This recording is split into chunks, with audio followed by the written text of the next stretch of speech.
Today's guest is a true game changer, literally and figuratively.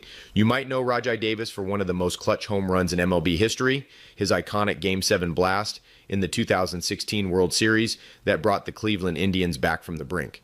But Rajai's story doesn't end at home plate. With 415 career stolen bases, a 14-year big league career spanning 8 teams, and an unmatched speed-power combo, Rajai has now turned his focus to helping the next generation of ball players and parents maximize their performance the smart way. In this episode, we dive into how Rajai is using science-backed training like mat-inspired ISOFIT gear, and yes, how he leveraged our very own Catapult Loading System to unlock more pop in his swing, even late in his playing days. Whether you're a coach, a parent, or a player trying to protect your athlete's body and boost performance without burnout, get ready. You're about to learn what it takes to train with purpose, develop real confidence, and chase greatness, just like Rajai. Can you hear me? I can. Can you hear me? Sure can. Here we go. How many of these you do? Do you do any Zooms anymore? It depends what we talk about for work, for personal, for business. Yeah, a little bit. I guess a little bit of everything. Yes, sir. Yes, indeed. Yeah. So what'd you guys have today? Did you guys have any baseball today? So today we just had practice. We've had 2 games in our states tournament, and that has been, well, we haven't seen really any competition yet. We haven't faced any real competition. So, we mercy the first 2 teams by a lot, so they didn't even score any runs off our team. But yeah, it's I think the competition is really needs to put some work in. Are you guys out of New York, or what city? We're out of Connecticut. Oh, okay, Connecticut. Yeah, we're out of Connecticut. We're in southeastern Connecticut, so right along the shoreline. So you're at states right now, and then you guys win states. So we'll right now we're in pool play for our district. From there, we'll have to go into sectionals. From there, it's states. Okay. For the state. So you're at the first stage right now. Yeah. We have our first tournament starts this next Friday. It's not. So we'll have. But first game will be Friday night, and then depending on how that goes, we may have 1 or 2 games on Saturday. If we can win the first 2, we'll have Sunday off, and then whoever on that, because how the losers bracket, everybody kind of starts battling it out. Yeah. So hopefully we can win the first 2, so we can get a Sunday off, and then Monday, however that's going to go. But yeah, this is our first stage 2 for Little League. Oh, nice. Yeah. No, it's we used to do the double elimination. I don't know what happened. Maybe I don't know. They've gone all of a sudden to the pool play. So you play 4 teams, and the best I think 4 teams move on out of the 8. But we only have a pool of 4 that we play against. Are you guys? So you guys are Little League, right? We are Little League, yes. So it might be the same with us. I thought I heard double elimination, but it might be pool play. They did that with Pony last year. So we were Pony League, and then we switched over to Little League this year because we took a couple-year break when Little League wasn't allowing leadoffs, because we were the program, or River Park is the area that we play baseball at. They were really competing, and it's a very nice facility. They got 4 fields, beautiful. And they were competing with the travel ball programming.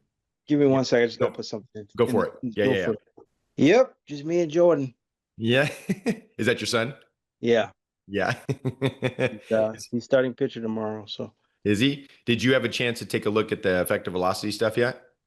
I did not. That is definitely on my list, though, for sure. That is interesting when you start digging into that, and I would highly encourage you to get some of maybe Perry's books on, I think, Amazon. I think they have it on Amazon. I know he's got them on his site or whatever, gotcha. But I haven't even read through his books. I had some good conversations with him, so I've kind of gotten a really good gist of it. He wouldn't probably refer to me as a black belt or even a red belt or anything. That's how he kind of does it, on knowledge. But I have a pretty good feel for the programming. And once you kind of figure it out, it's like crazy. So our all-star guys this year, so we have 12s, right? Right. And I was earmarking some of the pitchers that we faced this year. And I was like, okay, that kid looks good for the All-Stars. That one looks good. You know, even though maybe he's struggling a little bit against us because Yeah. we're using the program, but from a hitting standpoint, right? So we're looking Yeah. for patterns. We're looking for where pitchers are. Are they up in the zone a lot? Are they away a lot? You know, we saw a lot of fastballs, not a lot of breaking stuff. So we did have some pitchers that threw that. So we would switch to a backwards plan if that's what it was, you know. Mm, Um, but I was earmarking some of these pitchers so that when we got to All Stars, that we were going to teach them this system. And I was yeah. like, you know, this guy, you know, he's been struggling a little bit. He's been throwing up in the zone. Wait till he learns why that's not Yeah. a good thing and how he's got to move it in and up and down and, Yep. doing some of that stuff. So when you start digging in, hopefully you guys can you can get on that for maybe the next round and start Mm-hmm. teaching your guys. It's really not that hard once they understand Oh, and buy into the programming of especially if you got guys like I don't know if Jordan's good at placing the ball, but if he's good at placing the ball, oh my God, yeah. dude, he doesn't have Yeah. to throw hard at all. Just No. place the ball, and these guys have a really hard time. Wow. And with the hitters that Right. are trying to face it, yeah, a Right. lot That of makes weak sense. contact. Mm-hmm. And that That's was something that I never thought of. I never thought about, but never really came up in the past. But this year we had a lot of weak contact. And my son Noah, he's pretty good at placing the ball, and he doesn't yeah. throw super hard. Yeah. But the last 4 weeks, I think, of our season, or maybe 4 to 6 weeks, we were getting a lot of weak contact, but our fielders weren't feeling it and getting it over to first in time. So that's what we had to practice slow rollers and wild plays Yeah. and things like that because and we were screwing it up, we're screwing it up before. And so they had to learn how to, hey, time clock has to be really fast. And we had to move guys in, our shortstop, second Yeah. baseman, we had to pull them in because they were playing too deep because they'd get Mm, these balls off their hands or off the end of the bat. And so right. we had to get our guys like really crashing on the ball and be able to get it and throw it over to first. Like that was Right. another problem I never even thought about. All that weak contact. Yeah, no. And then the little league, it's a shorter distance. Yep. Yeah. Very cool. Well, hey man, I want to dig into these interview questions. How much Nice. time do you have? I want to be respectful of your time. I have time. I have Okay. time.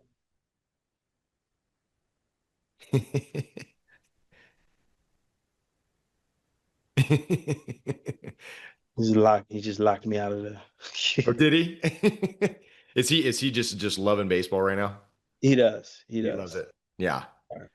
Yeah, my son was excited for this interview. By the way, he's big. He watches MLB and follows baseball a lot, and so like he knew your name when I brought it up. Yeah, he's like he hit that game winning homer in the World Series. And I was like, yeah, that's him. We'll talk about that in these interview questions. But I got 10 really good ones. I have some bonus ones if we got some time to go into those. So I wanted to start off. So let's talk legacy. Your legacy, okay? Hmm. So that home run going leading into that off of Aroldis Chapman, right? Everybody talks about Chapman. They got a freaking documentary that's centered around him called Fastball. I don't know if you've seen it. Oh, that's what I want to see. That's what Eh, I've been waiting for. I've been waiting for because I know 9 years ago he was throwing 101 in the World yeah. Series. Well, they I said, just saw him throw 101. This is 9 years later. well, This is the guy I know, huh? they were saying that it was 105.2 that he hit at one point Yeah. on this Yeah. documentary. Like, Oh, wow. but was the home run that you hit, was that off of 101? Was that 101? No, no, the pitch before it was like 101. Oh. And in that series, he pitched 102. But just like the longevity of him being able to throw over 100 miles an hour, like unlike no one else, Have you that's seen his thrown. workout regimen? No, he Where he, has one. oh yeah. It's legit. I'm sorry. Yeah. Go for it. How he's situated, he was just a little hungry. Oh, was he? That's a big one at that age. Jada, my daughter, she's in dance competition mode, so she's got the end of the season. You know what they do at the end of the season? They have a little, Recitals. yeah. So Mhm.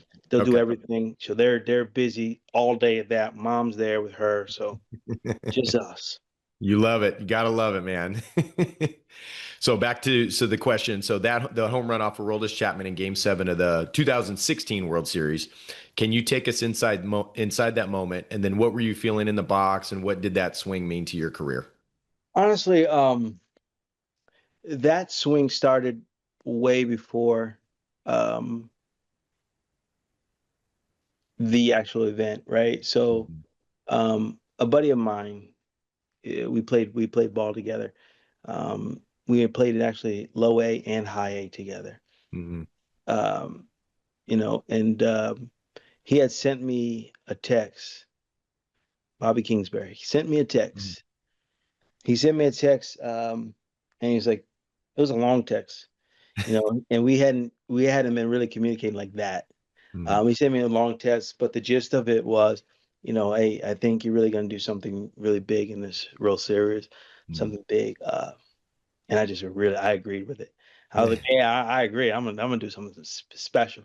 Mhm. And so that was a seed. That was a seed that was planted, and I Mhm. started thinking about what big thing could I do in the World Series, you know, and you know, and everyone, when you're a child, you think about the moments, Mhm. bottom of the ninth, bases loaded, down by three, you think about those moments and coming through and be able to hit that home run. So I began my journey like from like that was probably like day 10 or day 11 in before the World Series started, thinking about that play, you know, Mhm. and then expecting it every game, expect to Mhm. do something great. Game Mhm. one, game two, game three, expecting to do something, you know. And then I think it was game four, I stole like three bases, Mhm. which was a World Series record, Yeah. uh, you know, in one game. And I was like, that ain't big. That ain't big enough. That's not big enough. That's not big enough. That's not what I'm looking for. Mhm. But bottom of the eighth, 2 outs.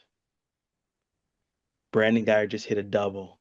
I'm Mhm. coming up with a Royce Chapman up, and I'm the tying run. Did you I'm think you were going to face Aroldis?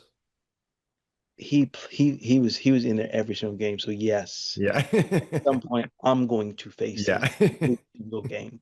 This is my third time facing him, and he pitched every game of the World Series, every Mhm. single game. Mhm. And this is my third time facing him. Um, and by this time I got an idea of how to attack him, Mhm. how to deal with him, how to deal with the velocity. Mhm. And I was really ready. I Mhm. was really ready for him because my second at bat, we went 6 pitches. My first at bat, it was like 102. It was like 101, 102, 102. It was Mhm. like 102 fouled off straight back, Mhm. 102 fouled off straight back, 102, 101, swing and a miss, strike three. That was my Mhm. first at bat in the World Mhm. Series against him. And My was he up in second, the zone? Was he up in the zone too? yes, he was like here, he was like here, here, and then he finished here, Mhm. and I couldn't get there, right? Mhm. Mhm. He was fresh. He Yeah. was fresh. Game one. Yeah. Um, so my second at bat, it was in Chicago. I got up to a 3-2 count, and then he threw me a fastball on the flat on the outside corner, and Mhm. I hit a really hard ground ball down the first base line. I thought I was going for a double. Rizzo Mhm. comes out of nowhere, dives Uh-huh. down the line, catches it, but he's playing deep, so he's not going to beat me to the bag, and he never Mhm. covers. So Mhm. that's all I need. I said, "Ooh!" In my mind, I'm thinking I can hit him. I can Mhm. get him. I'm gonna give him another shot at him. And so, game seven, I'm preparing for him. Mhm. I started the game. I didn't start game six. We lost game six. I started game seven. I'm over 3, but I'm preparing for him. I'm Mhm. preparing. I go back in the clubhouse, go and get on the iron mic, and I'm preparing for him. Um, So what are you doing when you're preparing? Are you doing like close range, I'm cranking the doing. machine up, I'm like Barry cranking it Bonds up. stuff? I'm making it like 120, Uh-huh. 120. So 100, 102 looks slow to me, Mhm. you know. Mhm. And I was killing it. I Mhm. was killing it. I was turning on everything, and I Mhm. was really super close. I was like, "Oh my gosh, I got it! I got it! This Mhm. is over. I got this." Now I'm thinking, okay, all I gotta do is bring it out there. All I do is gotta get it out there, right? Mhm. Just get it out front. Um, and so, walking up to the play, I was like, oh, this is the moment I've been looking for. Mm-hmm. Down by 2. It's the bottom of the 7th. The game is on the line. Man, look at my Goliath. Mm-hmm. That's him. He's standing on the mound. But I always knew about a story about a Goliath. And I Mm-hmm. heard about a David. I felt like I was David in that moment. I'm gonna slay my giant. And when you're getting in there, because there's some kids, right, at your son's age, my son's age, that will step into that situation and they won't be confident. It's almost like they automatically start thinking the negative, right? Yeah. So would you say it was more the preparation? Do you feel like what was it Um, that got you thinking just positive?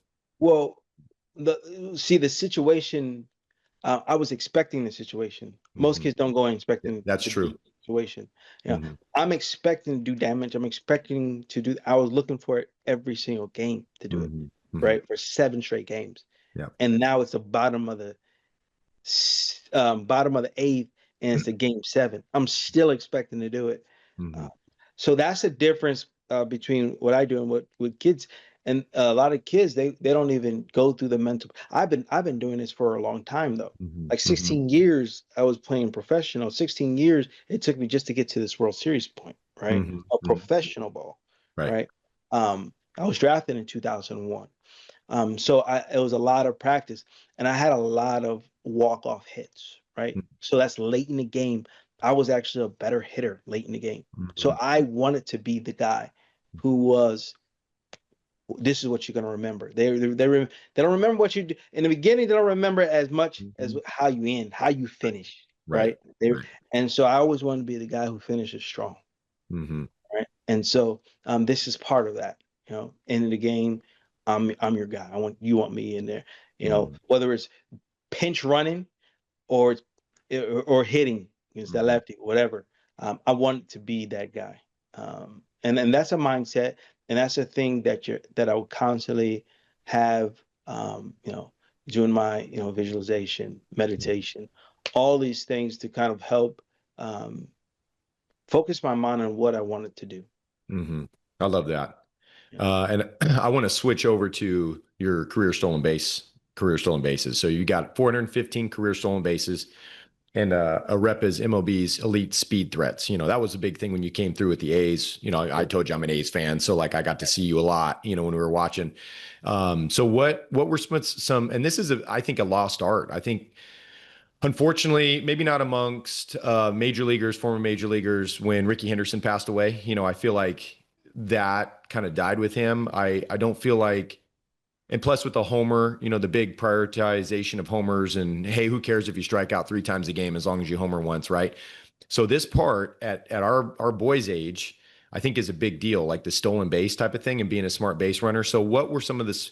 And did you ever cross paths with Ricky? I know he was really close to the A's organization. So like, what kind of drills, mental cues, strategies that you use to master the base running side of things? Yeah. So a lot of it was trial and error, but I had a foundation, right? Hmm. So it started with Gary Redis. Gary Okay. Redis was my guy. He gave me the foundation. Okay, this is what you do, for getting your lead. This is the very basic of basic how you steal bases, right? Hmm. And then in our organization in Pittsburgh Pirates, they let us run. They let us get thrown out. And I got thrown out a lot. I got thrown Hmm. out a lot. But I learned every time I was getting thrown out. I was learning Hmm. what I could do. And that was one of the biggest things. But then when I came over to the Oakland A's, you know, uh, I got over there, and at first they were like, "We don't want you to run." Wait, I have 250 stolen bases in my career. You don't want me to run? Wait, why'd you get me? Why'd you pick me up? Yeah, yeah. And so I'm thinking like, okay, this is this is my gift, like to steal bases. Hmm. They're trying to take away my gift. Hmm. This is what got me to this level. It was the fact that I could run, I could steal bases like nobody else. There's a lot of guys who could run fast. They didn't steal bases because, as you Hmm. like you said, it's an art, and Hmm. you have to learn how to steal it. You have to watch the pitches. You got to pay attention to what's going on. You got to know yourself. What is a good jump for you? How do you get good jumps? Hmm. And and that was part of it. And then I get to Oakland, it's like, nah, we want you to, we'll let you know when to go. Wait, you're gonna let me when to go? Like you stole more bases than me. Yeah. Like you know how to steal bases. Yeah. Yeah, but you're gonna tell me when to run. And I'm like getting to the point where now I'm like I'm getting really good at this point, right? Mm-hmm. Um, and so I get and Ricky's there, so I'm talking to Ricky. He's like, hey, he said, hey, Yeah. I don't know if you heard those Ricky stories about he's He's an got some. interesting dude, I heard. Yeah. Yeah, yeah. Well, he had some stories. And I don't want to mess it up, but the stop sign got like, oh, I thought you want me to stop like when I get there. I don't know how he said it, but it's Mhm. super funny. But Mhm. after talking with Ricky when I got over there, he was like, hey, Raj, hey, sometimes you just gotta go, but be safe. You gotta be safe. So I went 11 for my first 11. Mhm. After that, I got the green light. I care. So you had to go. You like not I had listen to to be the safe. stop sign. Yeah. Yeah, I had to That's be safe, uh-huh. right? Hmm. And I was safe for my first 10, first 11, so I made sure. And after that, I was free, Hmm. ended up Hmm. stealing 50, um, my third year in Oakland. Um, and that was it. After that, it was like, okay, they just let me do my thing. So what was so on a righty versus lefty? What were you looking for in a righty pitcher versus lefty pitcher when you were trying to steal? Was it a kind of a little bit of everything? Was it off the pitcher? Was it knowing your catcher? Was it like you said, knowing your jump? Honestly, so for left-handers, it was a little bit more challenging for me. I mean, because I didn't really know how to steal off lefties, and then I was playing a little bit more. So it was okay that I didn't really know because I could get the righties. I can get all the righties. Um, but I still stole off lefties, but I would just like mainly just first move them. Hmm. It wasn't until I got to Cleveland where I really learned how to get lefties, Mm. with what they were doing with their, whether it's a glove, whether it's their feet. It was always something they were giving away. Hmm. Most every lefty gives away something. And it's easy to see over there at first base. Yeah, when you're over there, if you're over there, you know, Hmm. usually don't give away first base. You got to earn that one. Yeah. Uh, but I think it was just a matter of getting comfortable, being out there enough to see them, and then working with Sandy Alomar, who was Mm. expert, right? Expert. He's an expert at it. Um, That's at, stealing. at picking up. Um, Oh, picking up all those kind of little cues and clues. yeah, and so now I'm able to look for those, and when one from that moment on, man, I might have got picked off and thrown out maybe one time in like the 3 years, next 3 years. Wow. I went like so when I was with Cleveland in 16, I was 35 years old, Mm, and I won the stolen base title with 43. mm, So I was like one of the oldest ones to steal that many bases. Me and Ricky Henderson actually mhm, were the only ones to, at the age of 35 and above, mhm, steal or win a stolen base title. mhm. But so it was it That's was it crazy. was and then for the righties, um, it was just a matter of how quick are they the first. If I knew how Mhm, quick they were the first, um, that would dictate my lead. Now, mm, if I got a big enough lead, I can get you, right? mhm, And I always like the challenge of the pitchers that they say they can't get anybody. You can't get this guy. Like Cliff Lee was one of those guys that nobody steals off him. mhm. And he was lefty, lefty. He was a left-handed pitcher that slide step all the time, and he Yep. was a sub one. So like he was like a 1-1 to the plate. Mm-hmm. So he's like a sub. So it took him less than a second to get home, while other Hmm. people's taking 1.3 seconds or Yeah. 1.4 seconds, which is right up my alley. Like I'm going on those guys easy. Hmm. Um, and So you have to those get a guys I bigger like the lead for champ. So I got him one time. That's all I needed. But but like just paying attention to what they do, their tendencies, because that. they get in the mindset, well, oh, nobody can steal off me because nobody has. Hmm. And so use that to my advantage, right? Mm-hmm. And I pay attention to a lot of the little things that pitchers do that nobody's watching. Like I could tell that just by reading the pitcher, watching his body language to say, oh, that guy, he's not even gonna look at me. I'm gonna go hop, hop, hop, go. Mm-hmm. You know, and then I'm already gonna be so far off that he's Even if he just picks over, you're going to be safe. yeah, yeah. Mm-hmm. But like they're like creatures of habit though. They Mm-hmm. get in their routine. They get or if something big happens, is like they're paying attention to that. Their mind is on that. Mm-hmm. I know their mind is on that. So now Mm-hmm. my mind is on the next base. I'm like, oh, I Mm-hmm. know where your head is because something distracting just happened. I'm like, oh, now's a great time. That is the biggest thing. I'm speaking from my son's team and seeing the last couple of years really is distractions the biggest deal. Like it's funny to see the all-star caliber kids versus our rec kids.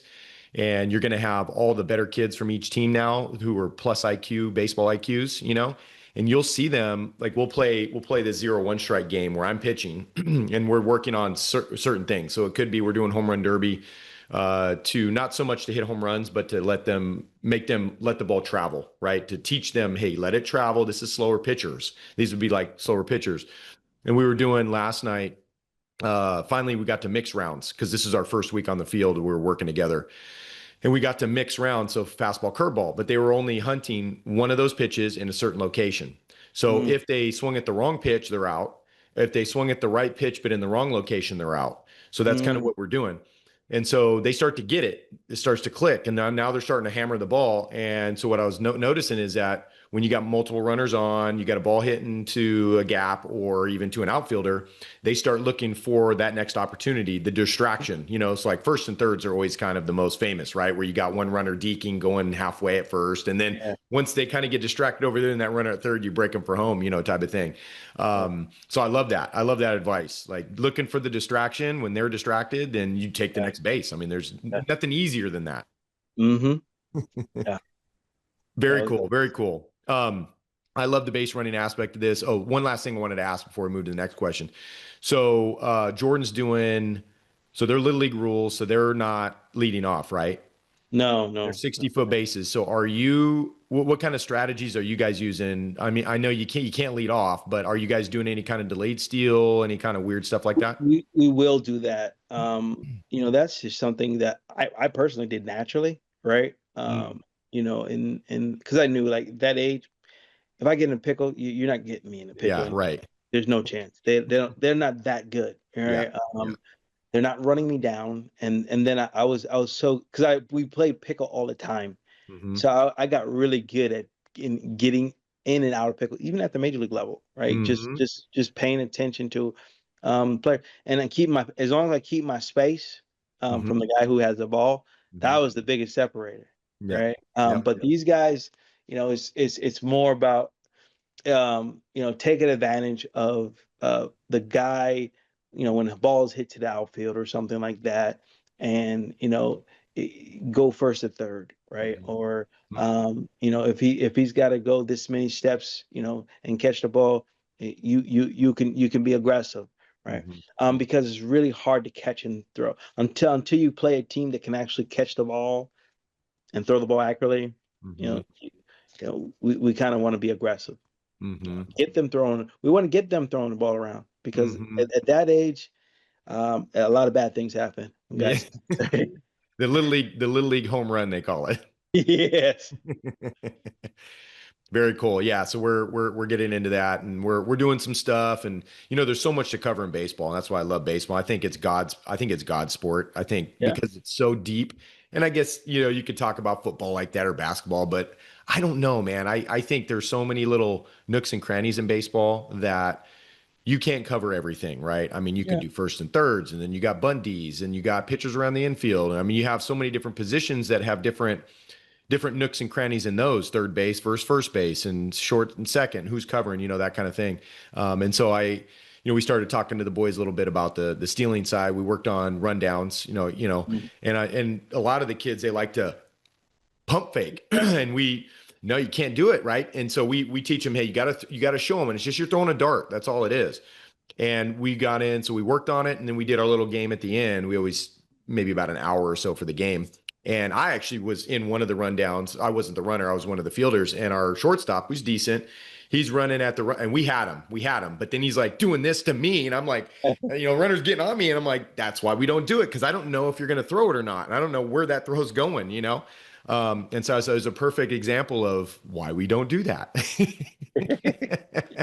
That we had to kind of try to break that habit too with our guys. That they all want to do that, or some of them just want to keep it in their glove and run. It's like, wait, you don't have the ball. You Yeah. gotta. Yeah. Because what if he takes off and Yeah, sprints, and now yeah, you got to get it out of your glove and you got to get it there? yeah, Fun. yeah. That's the challenge, and just knowing, hey, we don't want to run them to the next base, but give it up early before you give them another base. Just like, Get him going back to the last one. If he's safe at the previous base, that's yeah, fine. Like, he can be yeah, safe there, but yeah, we don't want him. We don't want him at the advancing a base. right, So you personally, so we kind of connected. I saw your name come through for, I think it was a Catapult Loading System was the first one, or Power Hitter 2.0 or yeah, something like that. So the principles of that course. So what part of the training resonated with you? Was it just more of you kind of hands-oning it, taking it and going to batting practice with it? yeah. Well, at the time, I wasn't playing much in the big leagues, and I was like, man, I realized there was a shift Mm, at that moment in the big leagues, and it was kind of late of me just like catching on because my whole career they were telling me just hit the ball on the ground and hit the ball to the right side, and guess what, mhm, you're gonna make millions. And guess what happened? They were actually right. I actually did that. I listened mhm, to them, and I made a lot of money doing that, um not realizing I could have made a lot more. mhm, uh, Being able to drive the ball, mhm, but I didn't have to look for that, because this is what the organization said. So that's where coaching is like it's really means a lot, especially at that level, because you can really shape up, especially a guy who's willing to learn, willing to listen, willing to work at making adjustments. mhm, Um, but for me, it was like, okay, I've gotten to this position, but now I'm not playing. I know why. If I'm able to hit that ball out and just kind of revive my career, I could do that. And mhm, so when I started, I read through the course, mhm, the book, read through the book, listened to it a few times, and then I started doing it. And mhm, so I got to the field for early batting practice in Tiger Stadium, mhm, and I'm showing my numbers, mhm, I'm squeezing these fingers. I'm like, mhm, and then it's BP, and I'm hitting the ball into, now in Tiger Stadium they have the bullpens in left field, mhm, right, and then they have the seats, mhm. right. I had never, Talking I about like I remember about I 40 remember feet. That's about 40 yeah, feet. Yeah. yes. Yeah. So I remember like when I was in Oakland trying to hit home runs, I couldn't do it. Like, Mhm, and I have been there. I played with Detroit. I wouldn't hitting barely. I wouldn't hitting homers to left center, like mhm, into those, not even into the dugout barely. I could pull it, but mhm, not to left center. I was hitting them to left center into the seats, so over the mhm. bullpen, like way. I'm like 6, 7 rows deep. I'm like, oh, this is something. And I'm like, man, why didn't I notice it? Why didn't I notice when I first started playing pro ball? You know, and then I'm hitting line drives like to right, like they're not even getting up, but they're like short hopping the wall, Mhm. right there. I'm like, oh my gosh, this thing, and manager sees it, and like, and even the guys that I'm like, this is the first day I like actually implemented on the field. Even the Mhm. guys are like, holy Raj, man, what got into you? What'd I'm, you I'm, eat? I'm with Francisco Lindor and all these guys, like, Yeah. you're like, man, Rod, man, what's got into you, man? While I'm doing this, because this is the first day I actually, implemented it. It's like Mhm. overnight, like boom, over. So I actually, after that early hitting, I got to start the game because of that. Uh, I started the game. But the thing is, in the game, when I got in the game, I wasn't looking for that pitch that I can Mm, do. mm-hmm, You mm, know, I didn't have the mentality because the guy throws a lot of junk. mm-hmm. But if I would just looked for one zone, I Yep, would yep. have I would have got the pitch, and I Mm-hmm, wasn't ready for the pitch when it came. mm-hmm. Because it didn't come to till like two strikes. You know, Right, right. um, and that's the challenge when you're not like focused in like when you're not playing because I wasn't playing every day. I was like, Yeah. you just put me in there because he's swinging it that good. Yeah. Uh, so it didn't work out in the game because I wasn't mentally uh, uh, prepared for And strategies and things like that. strategy Mm-hmm, for implementing in the game. Uh, mm-hmm. but definitely the system was like, man, this is something I want my son to have. Yeah. Uh, And now uh, he gets to play with it at his age. right. And that's what I tell my hitters is I tell them like today we had one of my rec guys who was smaller kid, little guy. And I don't know if he's going to be much of a bigger guy because both parents are pretty short, probably 5'6", 5'7". Mm, One of the best hearts. He got coach's award this year. Like I gave like just biggest hearts, big heart kid. And I told him, I said, I have another hitter that he knows that they played together for school ball. And he's just a little bit older than this one, or I mean, he's a year older, but he's a little bit taller. But they're similar body types, and he hammers the ball. And he's been working with me for like 2.5, 3 years now. And I said, this kid's name's Andrew. I said, Andrew, you could be just like Mason. You can be yeah. just like him. So Yeah. today, the last lesson last week, we worked on the actual catapult loading system. The three, we actually cut it down into two now. We take that front shoulder, we tell the hitter to pull it down and in towards the back hip. So that kind of Yeah. compresses that. We call it Yeah. spring. It's not really a spring, but we call it a spring. So it's easy to, yep. And then the other piece is you were talking about like hiding the hands.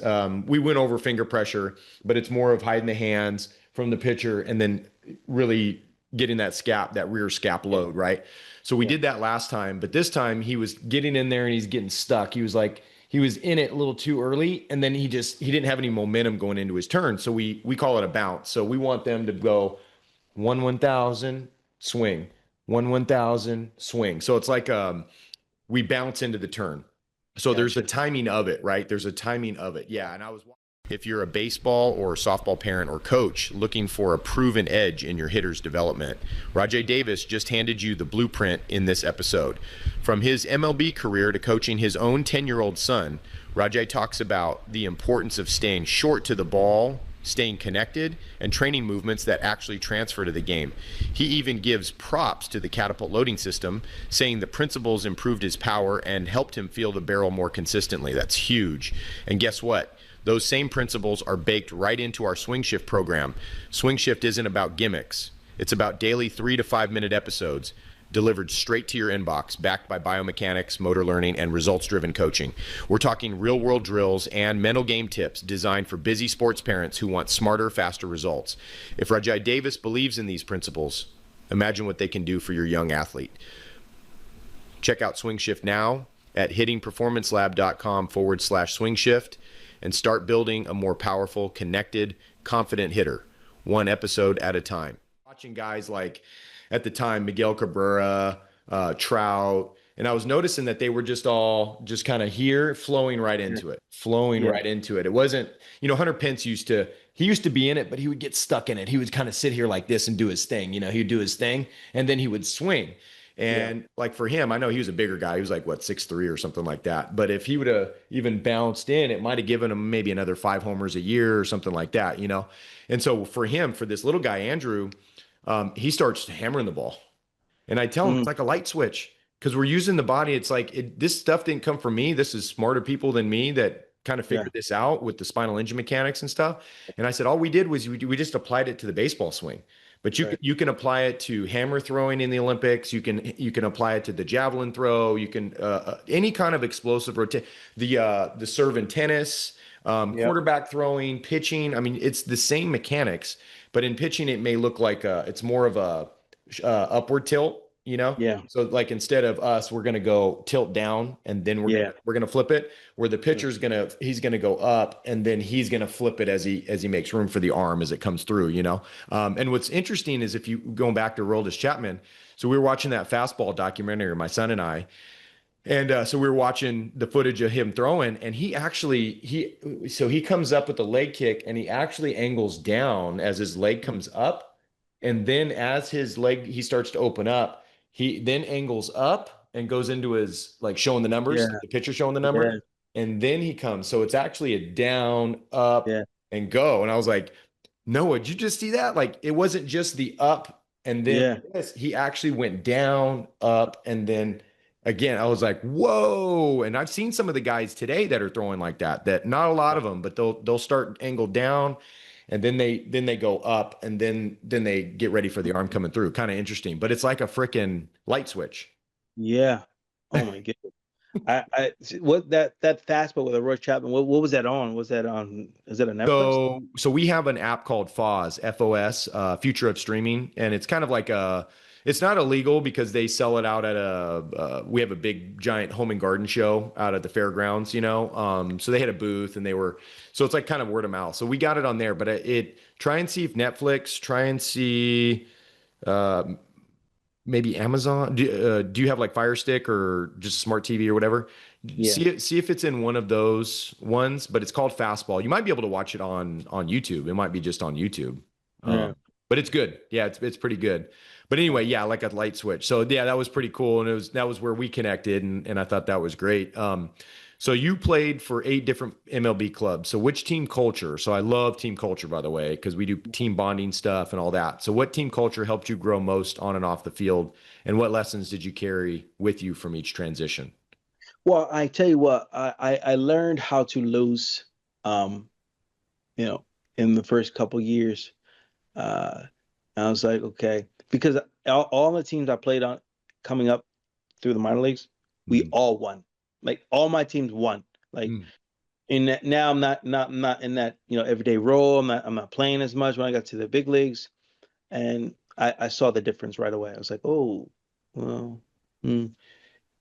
But I didn't think too much of it because I'm a rookie. I'm in the minor leagues, so I go to the Giants, which was on the verge of starting to win, but they Mhm. hadn't won yet, right? They were Mhm. on the verge of turning the corner. And Lincecum was in his first full year. Mhm. Matt King was in his second year. Mhm. Bobby Wilson, Brian Wilson, he was just up and down. He was starting to become that closer, throwing 99, throwing hard. Yep. This is Barry Bonds last year. Mhm. They have Molina over there, so they're just starting to turn around. They're about to get Posey in, right? They're starting to turn the corner. Mhm. And then I go over to Oakland. When I got over to Oakland, uh, they were actually a winning ball club. I think I got there was like they were like 8 games over 500. Was this was kind of 2005, 6? Eight, Oh, 2008. Okay. This was 2008. well So into Mike the Sweeney, Moneyball yeah, scene. Yeah. yeah, Sweeney, yes. yeah.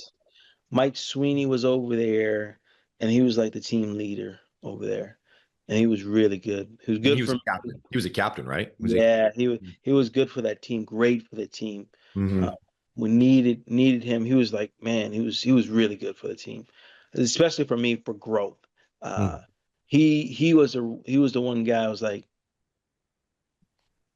I grew over in Giants too because I was with a veteran club. Dave Roberts was on our team. Oh yeah. Randy Wynn, Mm-hmm. Barry Bonds, Yeah. Ray Durham, Yeah. Ryan Klesko. Um, we had just a loaded. I mean, Omar Vizquel, Richie Mm-hmm. Amelia, um, Pedro Feliz. I mean, Was JT over there? Snow? Was he still there? No. it was a little bit after him. It was Uh-huh. after him. Uh-huh. But we had some guys that had a lot of service time. Mm-hmm. And I just sat back and watched. I kept my mouth shut. I didn't say Mm-hmm. anything hardly. And I just watched how these guys. And so I had a game where I went 0 for 4 with 4 punchies. Mm-hmm. It was my first one of the year. Never fun. Yeah. It was like, so Randy Wynn comes to me and say, Raj, man, when you don't got it, you gotta fight. You gotta fight more than that. You gotta fight harder than that. Mm, You gotta come. We need more of that. You need to battle. You need to compete. You know, mhm, and that was good for me. That was good for my growth because that actually helped to give me a little edge, right? Okay, you mhm, gotta have a little edge on you. Like, man, I'm going up there. I'm going to do damage. I'm going up there with confidence. I'm going to go up there because you're playing the best of the world, and you're playing them every day, and you gotta mhm, do this thing all over again every single day. Um, so going to the Giants was real good for my growth. Going to the A's was really good because they actually let me develop into the player that I am, right? mhm, I got to play a lot. I earned my spot by just being ready off the bench, mhm, right? Guys went down, I was ready. mhm, I was getting a platoon at first, and then it got hot. And then guys got hurt, guys couldn't stay on the field. I stayed on the field. mhm, Um, And then, my second year, I was in a platoon role, and then somebody went down. Next thing you know, I'm playing every day. Hit 305, stole the mhm, bases. And then the next year, I was just my spot, hit mhm. 284. Now it's all the 50 bags, and now I actually felt really, really comfortable. And then I got traded. Yeah. That was like for me, I hadn't like really like learned myself as a hitter. I was learning myself, but I didn't Mhm, know who I was as a hitter. Like I knew what got me success, but when I went to a new team, I try to be them and not me. mm. So that was the biggest thing. Um, Did you as ever have coaches reach out to you, like when you get traded, would they sit you down and say, "Hey, Raj, this is kind of how we want to see you role wise," or like, did they give you any kind of leadership in that, or no guidance? No, there was that's the I didn't get any of that, and and if I did, I didn't remember it. Mm, It was mm, just it's that's the challenge. That's the challenge. I mean, as you once you get to major leagues, it felt like now you're like on your own again. uh-huh. Yeah. You know, Mm, um, but you gotta realize where you're not really on your own unless you're not asking for help. If you're not asking the right people, but some coaches are just they're not going to intrude on your space. They don't want to you know step on any toes. A lot mm, of times they don't want to hurt any feelings. They just kind of want to keep things as they are. mhm. So I think that's the one of the challenges, as a player, if you Coming don't into a know different yourself. culture. Yeah, and adjusting to different cultures Hmm. and knowing who you are as a player. So so you mentioned Randy Wynn and the Giants. Who of those 8 teams had kind of the best welcoming culture where you had players actually reaching out to you, coming up to you and saying, "Hey, Raj, here, I got some advice." What of those franchises were better at that Um, at the time? well, I have to say it was we had a really good culture with the Giants. I really it was a really good culture. I liked it. Bonds pretty receptive. I mean, that It was was kind definitely receptive to me. uh-huh. And Fred Lewis, Mm. Hmm. he was showing me his house, on the internet, how he was living right next door to Martin Lawrence and Eddie Martin Lawrence. I love Spears right around the corner. it. I was like, I said, "These are your neighbors?" Yeah, man. They come over all the Yeah. We watch reruns of his show. time. Um, but he was very receptive. We actually had a early session where this is when he was about to break the record, Mm, and we were in San Diego. We had an early session, just me, him, and Fred Lewis, mm, and we're doing the early work. Um, and he was talking about little things like, you know, how he, kind of just would position his feet in the box, mm, and how he had pressure on this side or that side, and how mm. you know, it was really, really unique. Interesting. So Yeah, what kind of pressure was he talking about? Like inside like pressure, like outside? that. How like Wet talks about that Oh. outside. So he was applying that then, and all Mm, that. on the outside part Mhm. of the feet. Like kind of the claw, like you're, Yeah, it's like, yeah, hmm and so he would have the stability. It would be stable here, hmm in the middle, hmm while keeping the feet like kind of. mm. But it's pretty unique how he was He was ahead of his time, man. I don't know if that was his very, dad or if he was just super high baseball IQ and he just kind of figured it out, or I don't know. yeah. Well, I think it was a combination. First off, I believe that when you get obsessed with something and you do it all the time, you get revelation Hmm on things, and knowledge comes. Yep. Um, I know, anytime I ever like I dive into something, I just get all in and I'm all in. That's all I'm doing.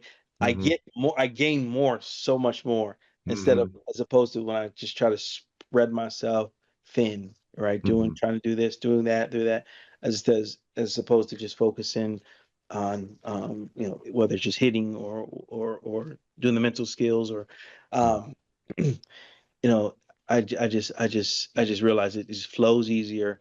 hmm But he was like a 6 day a week guy who worked. He worked. I'm gonna move spot. But he worked very, very, very hard, hmm and he was extremely. Can you see? Can I see? Yep. Yeah. Yeah. You're good. All right. Um, he Yeah. was. Just a little lighty behind you. There's a nice window there. Oh yeah. Is that too much? No, you should be okay. Okay. Yeah. Yeah. But he worked extremely hard on his craft. I remembered him talking about, him working out 6 days a week from 7 to 1 p.m. on just his body Mm, during the season. And he only took, 2 weeks off, and he never really took a break. Where guys take a whole month off, he never hmm did that. And Wow. so he never really lost his swing. Like where other guys would try to find it, he never hmm really lost it because he was always swinging. mm, And so like his 2 weeks off were active. Like he didn't stop, never just stop, right? hmm So he was constantly just getting better every year, and compounding what he already learned. Well, hmm other guys, when they stop, you know, um, in baseball, a lot of it is feel, right? And you start feeling differently. It's like, oh man, what happened? hmm My swing don't feel the same, hmm especially if you don't know your swing. Yep. Uh, but I don't think he ever let himself. So he was able to compound what he was learning in his swing every hmm single year. Where guys stop, and I think stop their learning. Uh, hmm it's like some of the pitchers who were the best in the game that really didn't get hurt a lot, never stopped throwing, hmm never stopped throwing.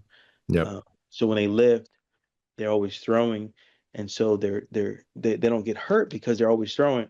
hmm When they get those gains, if they're not throwing, you know, their muscles aren't used to that now. hmm So that's a big um, you know problem.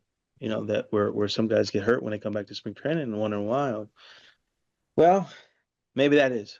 Well, and that's a big thing that like Alan Jaeger, Jaeger bands. So we had I had him interviewed him for the podcast, and he's a wealth of knowledge on all that kind of stuff, and he's done all the research and looked at the science of throwing. And the problem he thinks, and I agree, you probably would too. The problem is throwing needs to happen. You can't not throw. But I think with the travel ball scene, I think they're throwing game intensity too much. And that's what Mhm. Alan was saying, was that we had a kid on our team who ended up leaving the team because some interesting stuff had nothing to do with really us. It was just he was playing 7 days a week in games. He was on a travel team, was playing on our team, and they were 7 days a week. So they'd play on the weekend. They'd play probably tournament games start on, well, we'd have a game on, our games were Monday, Fridays. So one game on each day. So we had nice 2 day weekend break. And then we had 3 days between the two games, right? So we had plenty of break, but he wasn't. He was playing on a league where they'd play Tuesday, Thursday. And then there was a Wednesday that got added. And then he was playing the weekend. So he was playing 7 days. So the moment he quit those Monday, Fridays, but probably ended up playing Friday anyway. So we had 6 days a week he's playing. And he pitched. He pitched for us a little bit. I wanted him to pitch a little bit more, but he was starting to pitch for the other team. And then he was also, I mean, his arm was hanging just from playing the field all day, every day during the week, you know? Wow. Wow. I can only imagine. I mean, what has this game gone to? Where if you get they think they gotta play 7 days. I mean, oh man. Like you can have you and I we're about the same age, I think. You might be a year or two older than me because you said you got drafted in '01. I graduated. I finished my senior year, my last year playing baseball at college at 2003. So we got to be close to the same age, you know. You didn't have travel ball growing up, did you? So there was travel ball, but it was like for only the elite players. Yeah, right. Same here. Same here. Yeah, Yep. yeah. So I wasn't part of that. Like we Uh, played JUCOs. We played yeah, JUCO because yes, there were no other teams our age. right, Yeah. right, right. I definitely played junior college baseball, but if you played on one of those teams, like they recruited you. Yeah. That's because you were recruited. Like you Yeah. threw hard as a Hmm. pitcher, you hit really good as a Hmm. hitter. Hmm. You were just hands down better than a guy, and they gather them from a wider range of Hmm. leagues and stuff. So these guys were coming from 30, 40 minutes away, right? Hmm. To Hmm. to to compile one. Well, now they're all coming from the same area. Yep. So Right. these couple teams is like it's a little different. And you played other sports too growing up, right? Oh, I played all three sports. I was a three And sport you're athlete. good in all three. Now, yeah, basketball was my favorite sport. Hmm. Um, Better than baseball? it was way better than baseball Hmm. growing up. If I was 6'6", I would have been playing in NBA. My shot was I was 48% from 3-point shot my You're more senior point year. guard, point guard. I was a shooting guard. Shooting I guard. didn't work hard enough on my dribble, but if I was taller, I would have. Mm-hmm. You Hmm. know, but I knew I had no chance. Once I got to ninth grade, I was like, this is just not going. It's not going to work. Basketball because you just got to be tall. I mean, Hmm. and I would have had all the odds against me. Hmm. Even though I like to shoot. I like to shoot. Football, my most natural sport. I could just dominate. Just step on a court and dominate, field and Hmm. dominate. If you give me opportunity, I'm gonna dominate. Hmm. Football naturally, I could naturally make you miss. Right. Hmm. Hmm. Um, and in practice, they would give me the ball against our first defense, and I get to the secondary. And we had less guys because it's always a hole. It's just like, how do you find it? Yep. So I was pretty good at just seeing that because I played football my whole life. Hmm. And we played kill the man with the ball, so I was used to getting away from people. It's you 1 on 11. Yeah. So I ran like I was scared every Hmm. time, and that really helped for me to dodge a lot of hits. Hmm. But baseball is something I did. My uncle really wanted me to do it. Um, I played it all the time. In front of my house. I was always swinging my bat. I was always throwing a tennis ball against the Hmm. wall. I was Hmm. always doing that. I was always getting better. Hmm. But it was just something we did. Summer. It was spring and summer was baseball season. Fall that was football. Everybody knew we was playing football. And then when basketball comes, we going indoors because it was cold up in Connecticut. We gonna stay indoors and we gonna play basketball. And Yeah. I made the sixth grade team. I made the seventh grade team. When we were in eighth grade, we went undefeated. Our baseball team went undefeated. We had a lot of our guys who stayed together Hmm. all the way up through the years, and we were really good. Once we got in eighth grade. Hmm. Yeah, I love the multi-sport thing, and there's some people that they think that specificity, only playing one sport all year round is going to make you better. But from, guys that I talk to like you, former big leaguers, college guys, and their kids, they're doing the same thing. They got them in rec. They got them, at this age, the 10U and the 12U, and got them playing on all kinds of different sports and not doing the all around thing because my biggest fear for my kid is burnout, mental burnout, because you can't fix that. Once that's done, it's done. Like, yeah, you might be able to take 3 years off, but by the time you get back, baseball has really fast forwarded. I mean, you've missed a lot of data, a lot of pitch recognition data and speed, and the game it speeds up really quickly in just a year.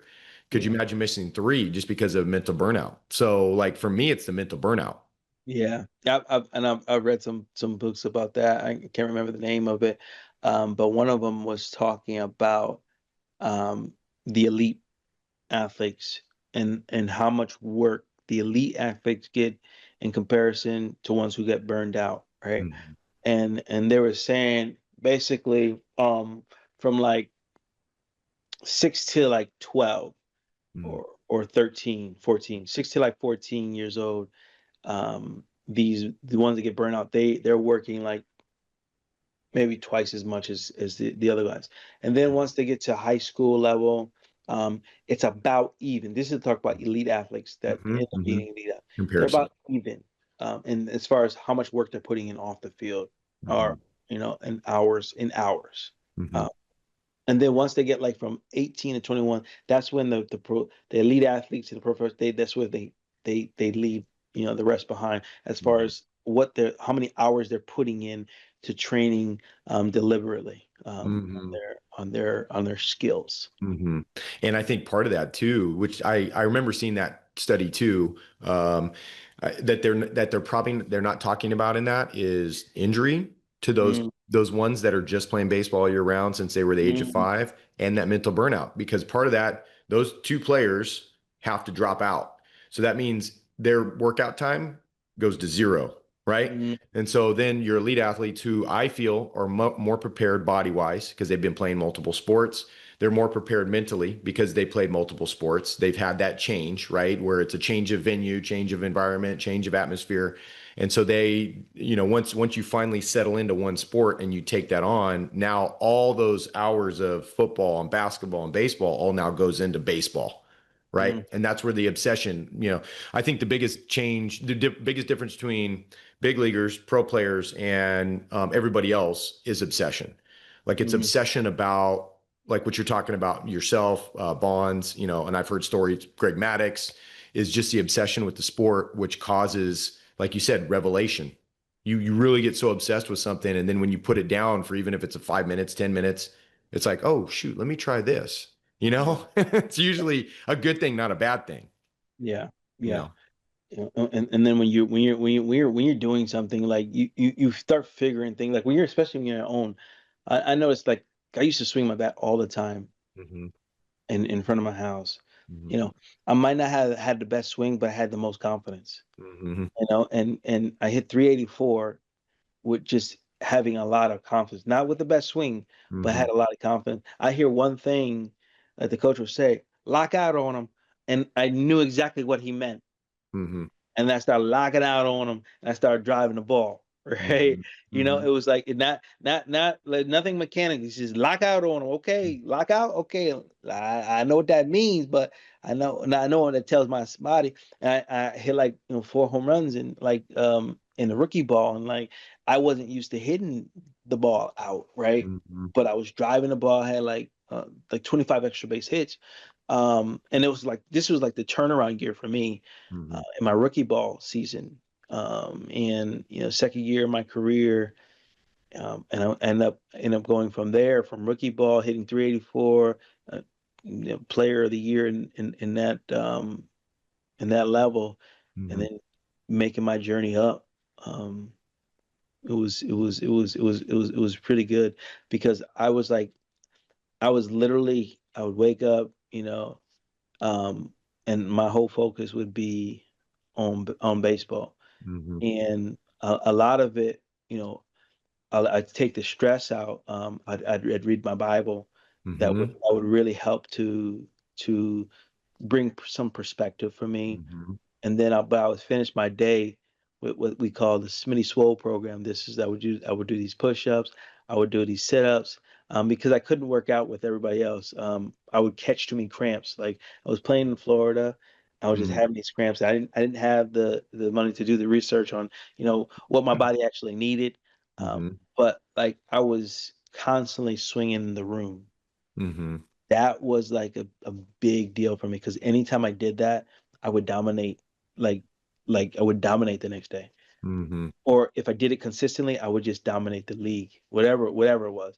Mm-hmm. But that was the challenge, doing it, being consistent with it, because the elite athletes will keep doing it. Mm-hmm. Me, I'll get tired of doing Mhm. it. Like Bonds, like you're talking about Bonds, like where he doesn't Exactly. take a day off. It's like, Yeah.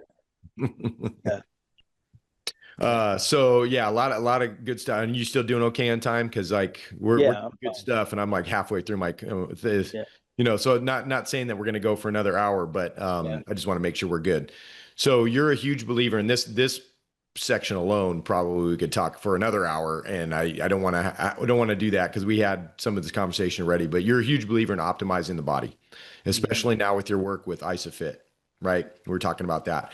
What makes isometric based training like ISOFIT and MAT, muscular activation technique, different from traditional approaches? And how are you integrating it into your coaching or daily routine now and when you were playing? Yeah. So, when I was playing, just being able to work with the neurological system in my body, and be able to send the signals fast enough, um, I saw immediately like impact, MAT, doing MAT. But the only problem with MAT, you need a specialist. You need someone who knows the body, who knows how the body functions. And I started picking out differences in the MAT specialists. I could tell who was actually good and who was Mm-hmm. actually just, man, you just taking money. Like, you just taking money. And Mm-hmm. I'm like, because anytime I did MAT, it affected my body immediately if they did it the right way. If they didn't do Mm-hmm. it the right way, then there would be no change in my body. And so that was my biggest, my thing with the MAT specialist. And so, but they would give us exercises to do, and these exercises were all isometric exercises, right? Mm-hmm. And every day I would start my day, I would get in, I would lie down on my back, and I would just look at my body, and I'd see one foot like this and one foot like this. I'm Mm-hmm. like, oh, I got an imbalance right here. So let me see if I can fix it. So I would lift up my leg and try to, like, just hold it there, or Mm-hmm. I'll push it up against something, try to Mm-hmm. hold it. The difference between the isometric machine that was created by Brad Thorpe, um, is a machine. I could actually do it easier on his machine, which I didn't have then. Mm-hmm. I had to try to find something, or Mm-hmm. get in a spot where I could do it. Mm-hmm. Um, but these isometric was how I actually started my day, and it would actually loosen my body up. I'm like, oh my gosh! So I would always like see how much rotation I would have. Mm-hmm. I was like, okay, I want a little bit more. Now I press it against something, Mm-hmm. you know, and I would just gain right there. I would gain my rotation. And every day I would have to it would reset, right? I would have to do it again, right? Mm-hmm. Um, and those are the things that really help, me stay, I think, healthy throughout and have the longevity. If you check the StatCast on my speed, Mm-hmm. uh, which was part of my biggest part of my game, Mm-hmm. I was running 29.2 feet per second, when I was 35, 40, 36, 37, 38, 39. I stayed in 29 feet per second. Mm, I didn't go any lower than that in my career. Mm-hmm. uh, Wow, most guys, they lose their speed. I was not, Mm-hmm. and if I was, About it was the so close, after slow. finish that thought, but I want you to talk about the instance where you got injured, and I think there was another player you said got injured, and then the difference between how long you stayed on Yeah, versus him on yeah, the aisle. yeah, absolutely. So, I was always open. What's going to get me and keep me on the field, and get me back fastest, right? I always want to be on the field. And if I got injured, it was like, man, it was a stroke to my ego. It was like, it was not a good stroke either. And I was like, man, I pride myself in being able to be available all the time. And so, um, I kind of brought it by myself, but when you're playing in a long season, sometimes you get fatigued and get tired. So we were playing in a rain delay, right? Mm-hmm. I was a little tired. I was a little fatigued. We started the game and then we stopped the game. We postponed it. So we're waiting. Actually, we're waiting in the rain delay, and so we're sitting in the in into in the clubhouse, and I'm not doing anything. I'm just sitting around. And so now I get back into the game, and now we're playing, but I didn't really get ready. If you caught that part of the episode where Rajai Davis, yes, the same guy who torched Aroldis Chapman in Game 7 of the World Series, talked about optimizing his movement with David Weck's techniques, then you already know something next level is going on here. Weck Method isn't just about working harder, it's about moving smarter. This is the system that teaches athletes how to connect their feet to their hands, boost rotational power, and improve speed and coordination. All things Rajai used in his career and is now passing down to the next generation. Ready to take your athlete's performance to the next level with the same movement principles used by elite pros? Check out the Weck Method gear and training at hittingperformancelab.com/Weck Method. Train like a pro, move like a pro, perform like a pro. Let's go. Like I normally do. And that's always the thing. If I don't do what I do, like when I begin the game, even if I stop for that moment, it affects you. Right? Those are the separated. So, and I'm hitting the ball really good at this point. Like I'm dominating right now. And so guess what? I'm leading off the game. Guess what? I hit a leadoff triple, right? I'm running. I get the second. I put a little bit more on the third. I'm pop. Oh, ooh, I felt something. Ooh, that ain't good. That didn't feel right. So I get an MRI. It's a grade 2 strain. Grade 2 strain on my hamstring. And so I'm out with a grade 2 strain. Normally for like a grade 1 strain is like 6 weeks, 6 to 8 weeks for grade 1 strain, hamstring pull, right? And so one of the guys that was my teammate, he's already on the IL, or the injured list with a hamstring pull, and he's on there. He had been on there for a while now. We talk about 6 weeks, six or 8 weeks. He's already been on there, and they're just working on him slowly, getting him back to ready. And I got a grade 2 now. He's got a grade 1. I got a grade 2 strain. And so I'm doing everything that the trainers ask me to do at the field, but I'm also doing other stuff, right? I'm calling my guy that that I believe really knows the body. So he tells me, "Hey man, keep doing this thing, wrap it." And I'm with Tim Tebow at the time too, and Okay. so he's a football player, Mm-hmm. okay? And the football, they gonna get on the field. They only got 16 games, right? They getting back on the field, and they know Yeah. how to get back on the field and get back on the field, and they're gonna play hurt. He's like, Tebow's like, it's not a matter if you get hurt, it's when you get hurt. Like he's like, man, I broke everything. It's like, but we play, we play. And so they know how to play through these things and to get better. So he had this like wrap, and he started wrapping my leg like really, really tight, and with this like band, really tight band.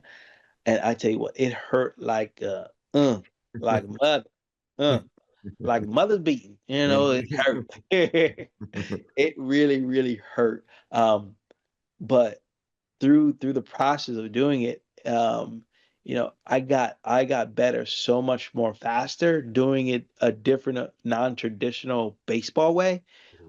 And I was back running full speed 3 weeks later.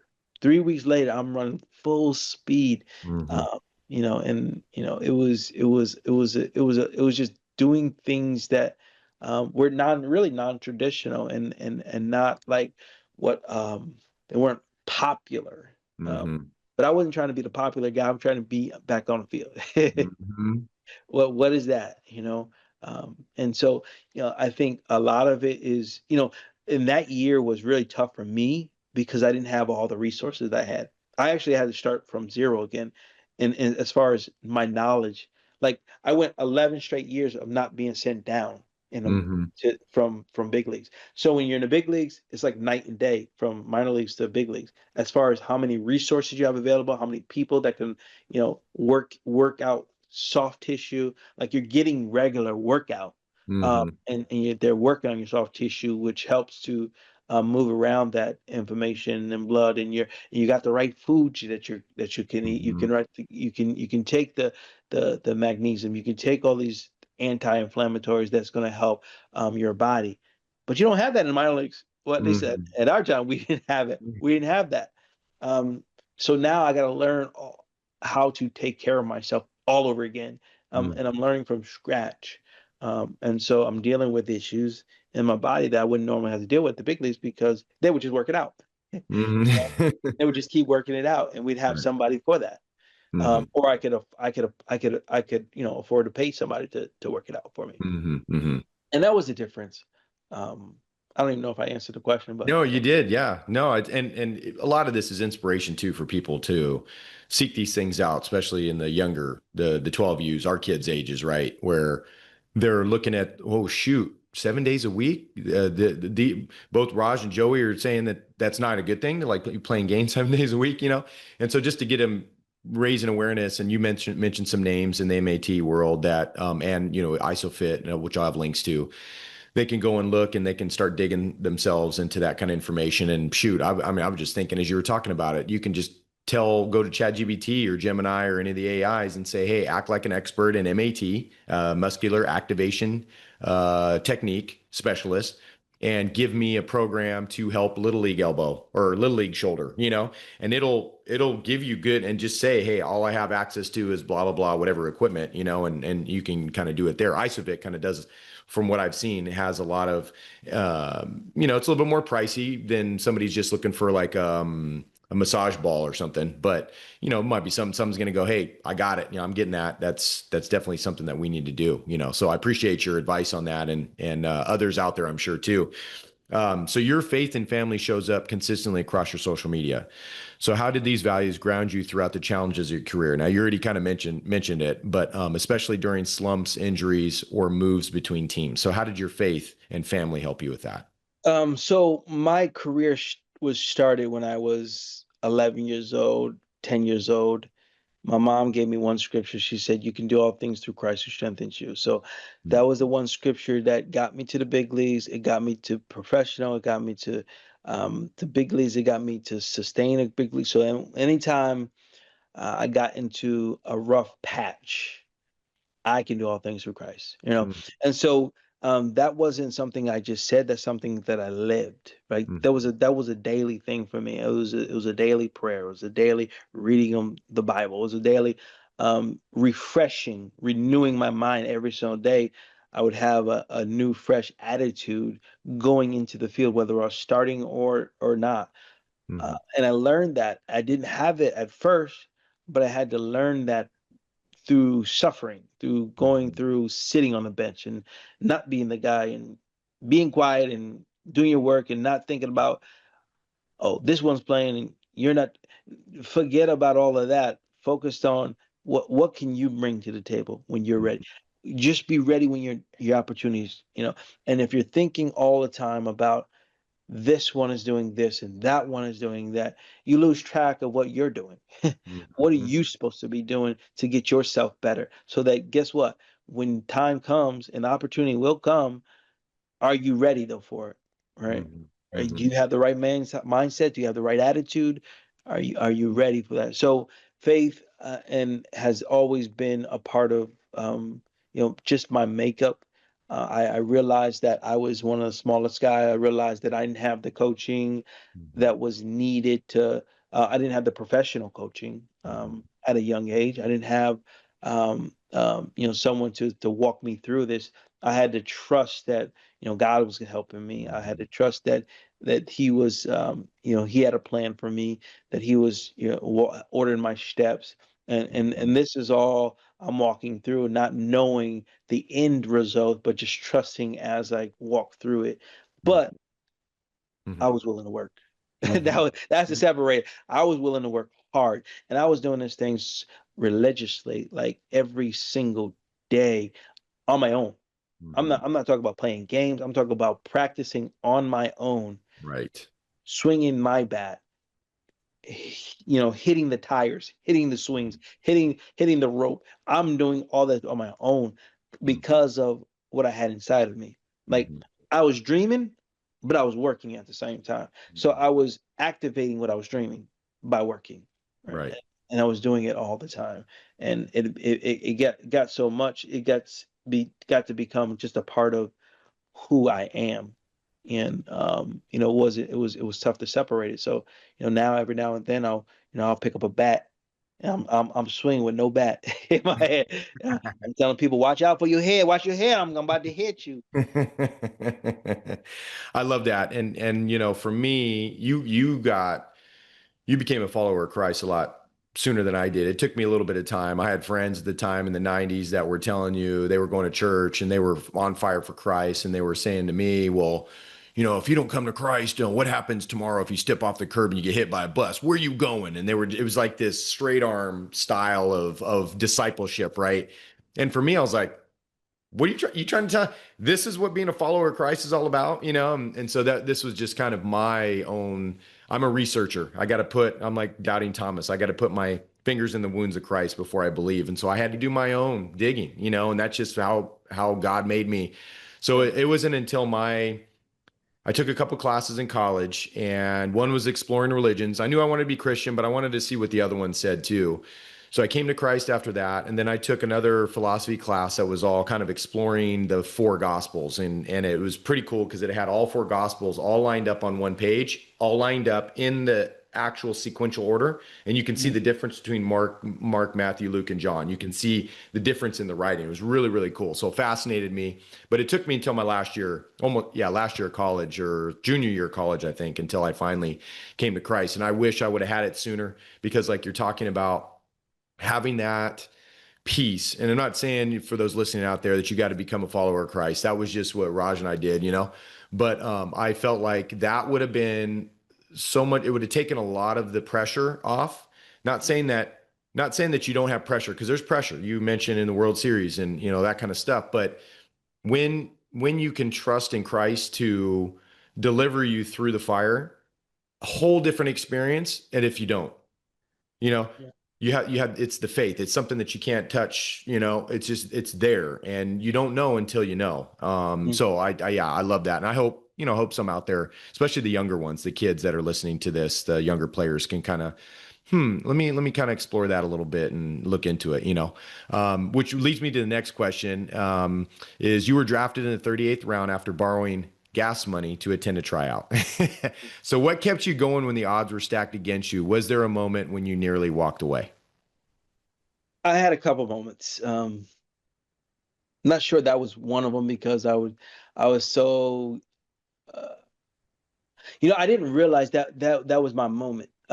Because at the time I was playing in a wooden bat league. Hmm. And here's because I was going to church a lot, pretty much every Sunday, and I Hmm. was doing my Christian thing, um, but hearing the clear message that was being sent was a challenge because now I'm in Middletown, Connecticut, which is about 35 minutes from my house. I'm playing in a wooden bat collegiate level Hmm. league right now. And um, you know, I I I'm listening to the coaches. One of the coaches is a scout, and he's telling me, Raj, you they want to see you at this practice. They want to see you at the workout.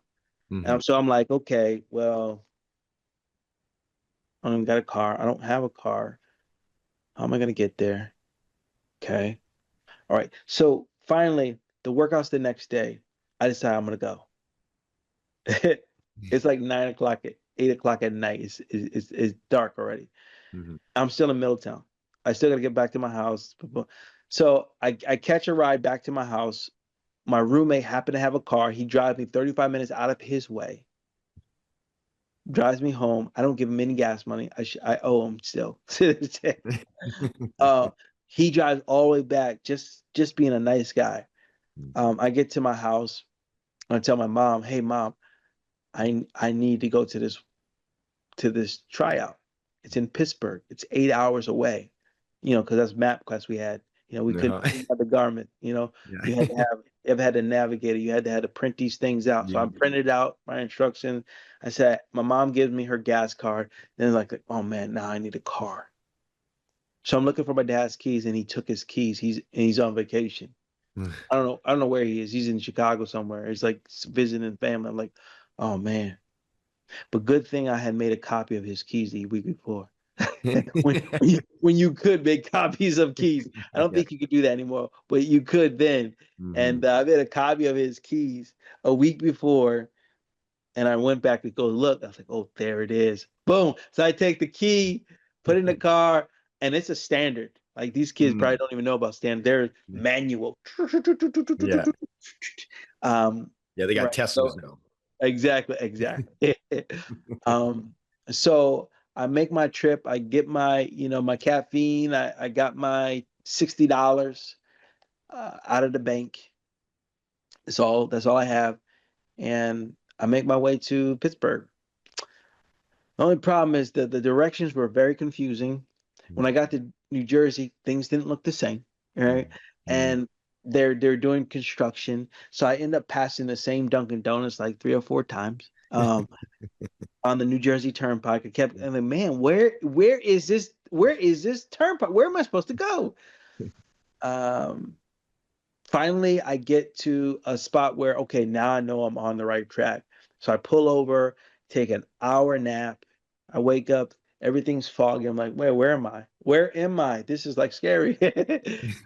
Finally, I get back on the road. I hit this sign that says Pittsburgh, like 191 miles away. Mind you, I have 2 hours to get to the workout. So I end up missing the workout. I missed the workout that was supposed to be for 15 or 16 of us. Mm-hmm. I get there, everything's closed down. I get there maybe 2 hours late. Mm-hmm. Everything's closed down. I'm talking 2 hours after they're done. Right. So Right. everything's closed down. Mm-hmm. Nobody's even there. Like I'm looking at security, like, hey, let me in. I'm ready. know, they're not letting me in. They're closed. And I'm like, man, where am I supposed to go now? I end up calling my scout. My scout happens to be there. I don't even know why he was there. He happens to be there. The one I've been communicating with. Yeah. He's there in Pittsburgh. So I call him.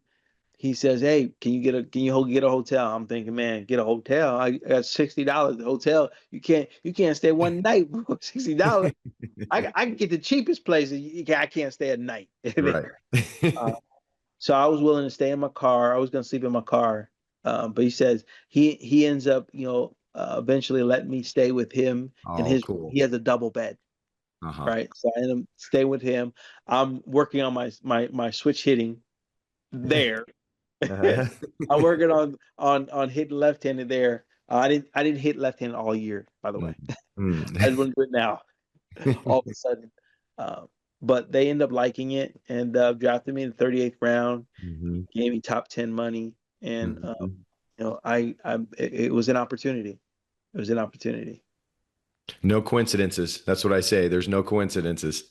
And you could have, and that's a big quitting point, right? I mean, you could have said, "Oh, I missed it. I'm 2 hours late." You could have just called it, that's it, and drove back, and you could have kept going. And I love that where you get to a obstacle, and all an obstacle is it's an event, right? It doesn't mean anything, doesn't mean no, the answer is no, it doesn't mean any of that. And I mean, your reasoning could easily be explained. I mean, it's not like you slept in 6 hours and, oh, I need to go. I mean, you were trying to get there. Like, it was very reasonable way you could have explained that and said, hey man, and you probably did.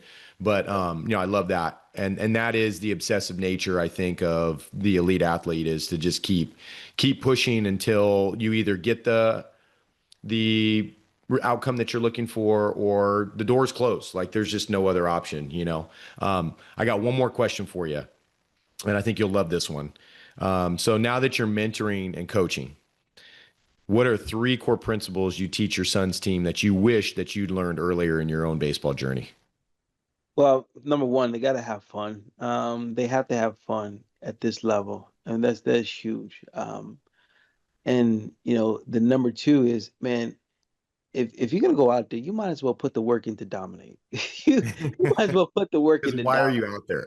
Yeah, why are you out there? I mean, like, if you're not there, you just there to just be a just to watch the worms. What, hey, man, you can do that. You can do that somewhere else. Just put the work in, and be the best player that you can be, right? Mhm, Through putting your work in. Um, and those two are really strong.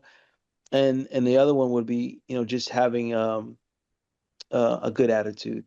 mhm, The attitude part is something that's controllable.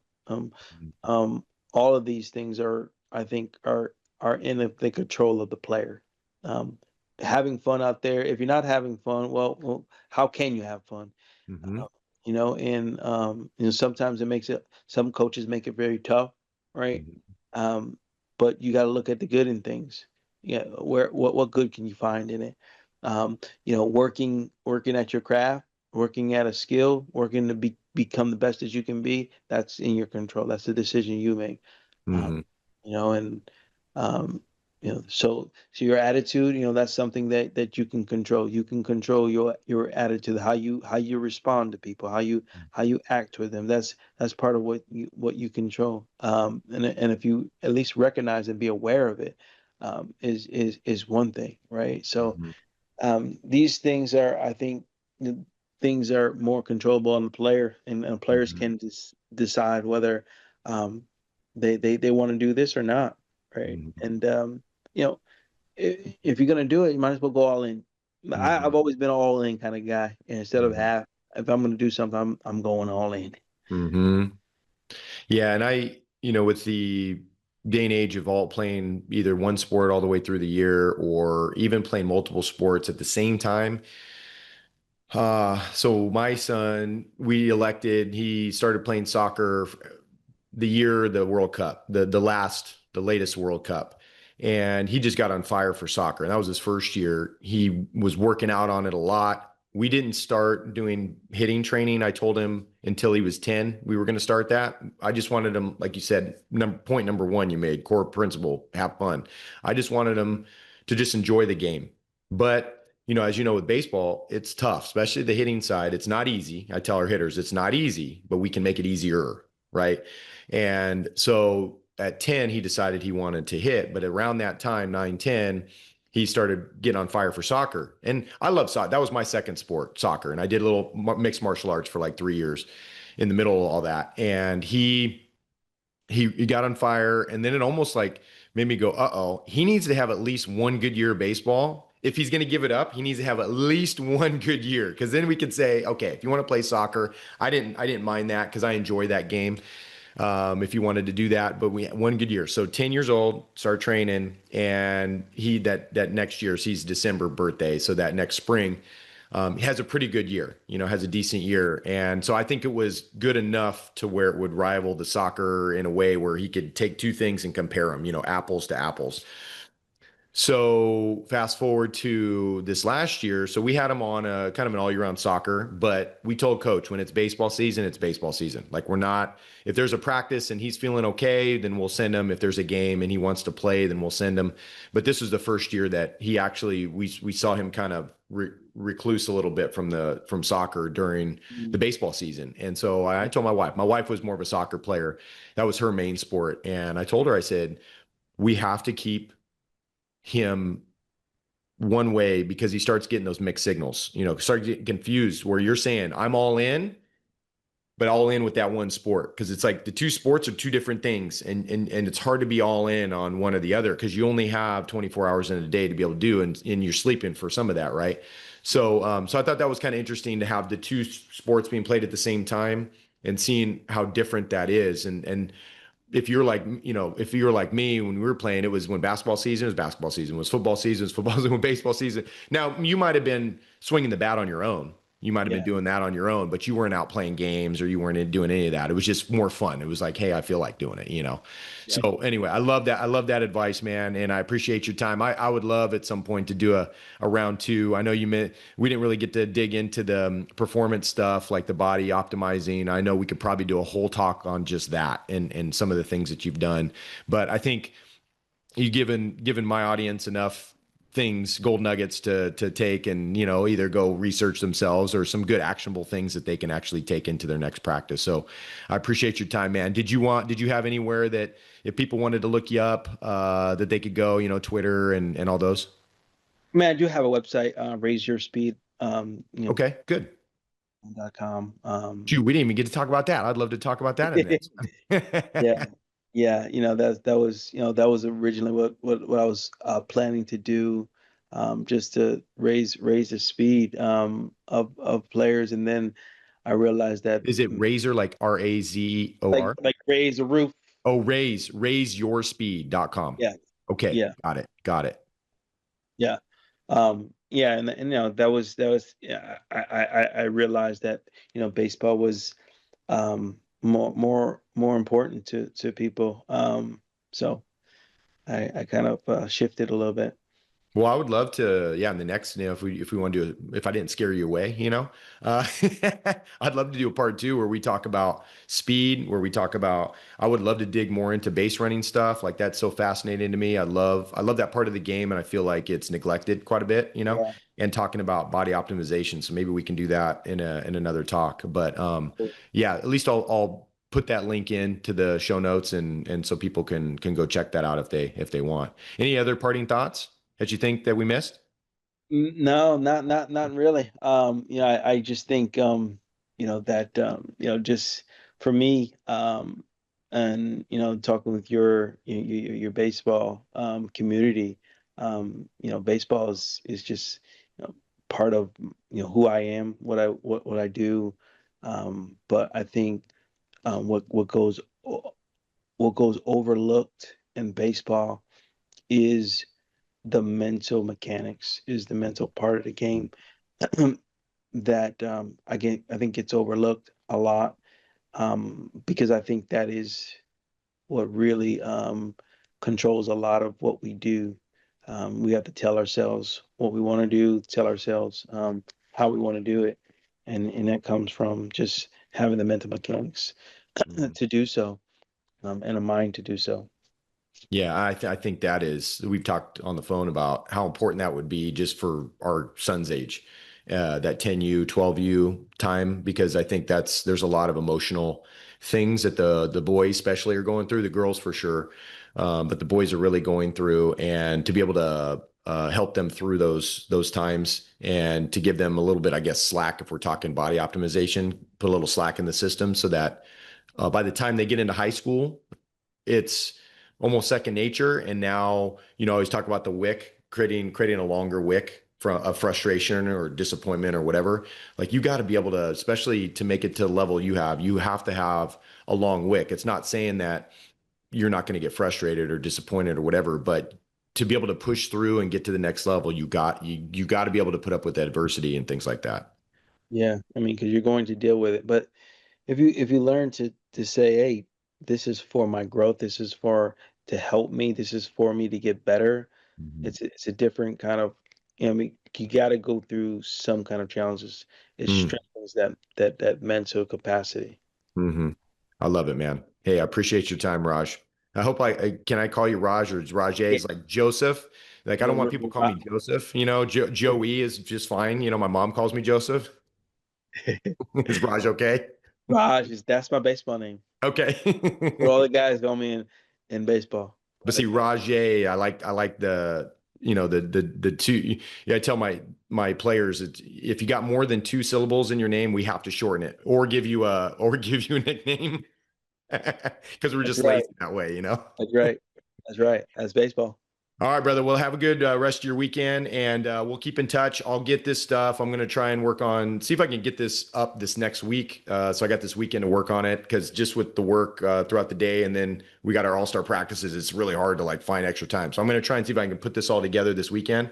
See if we can get it out this week, and then I'll let you know. And if you need anything, if you need the recording or whatever, I can send that over to you. I appreciate that. Thank you. Sound like a plan, man? All right. Yes, it does. All right, Raj. Hey, give that boy of yours a big hug because I remember 10 year. I remember that 10-year-old year. Yes, yes, it is it. It is it. This is the time. He wants to put the work in. So That's good. It's a good thing. All right, Raj. Have a good night, bud. he's having. All right. Talk soon. Hey there. Thanks for tuning in to the Swing Smarter Hitting Training Podcast. If today's episode with Rajai Davis gave you even one aha moment, do us a solid subscribe so you don't miss the next one. Got value? Then leave a quick review. It helps more families, coaches, and athletes find us. And if you're hungry for more science-backed tips and tools to help your hitter dominate at the plate, head over to hittingperformancelab.com. We've got everything from game-changing video drills to parent-friendly training plans. Keep swinging smarter, and we'll catch you next time.